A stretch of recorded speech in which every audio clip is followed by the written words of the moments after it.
টঙ্গীতে আসন্ন ৭ থেকে ৯ ফেব্রুয়ারি তারিখে বিশ্ব ইজতেমার দ্বিতীয় পর্ব সুষ্ঠুভাবে আয়োজনে স্বরাষ্ট্র মন্ত্রণালয় উপদেষ্টার সঙ্গে একটি বিশেষ বৈঠক হচ্ছে। সেখানে আছেন সহকর্মী বিজন কুমার দাস। আমরা সরাসরি চলে যাচ্ছি তার কাছে।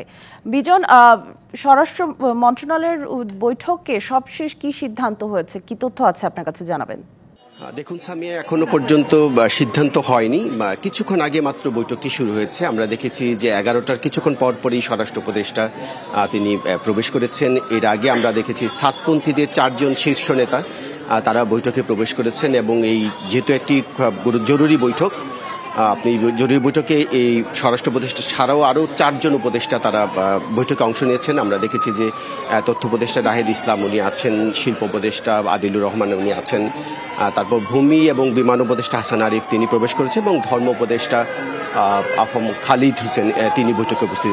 বৈঠকটি খুবই জরুরি। আপনি জানেন যে গতকাল রাতে টঙ্গীতে যে ইজতেমাকে কেন্দ্র করে যে একটি অনাকাঙ্ক্ষিত ঘটনা ঘটেছে, এখানকার সাতপন্থী এবং জুবাইরপন্থীদের নিয়ে একটি সংঘর্ষের ঘটনা ঘটেছে, যেখানে প্রায় 2 জন নিহত হয়েছেন এবং প্রায় শতাধিক মানুষ আহত হয়েছে। সেই ঘটনার প্রেক্ষিতে আসলে আজকের এই বৈঠকটি খুবই গুরুত্বপূর্ণ। আমরা দেখছি যে রুদ্ধদ্বার বৈঠকটি অনুষ্ঠিত হয়েছে।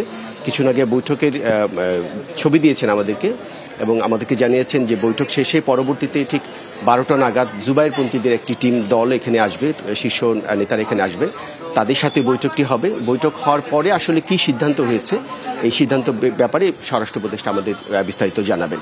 সে পর্যন্ত আমরা অপেক্ষা করব। এখানে গণমাধ্যম কর্মীরা আছেন।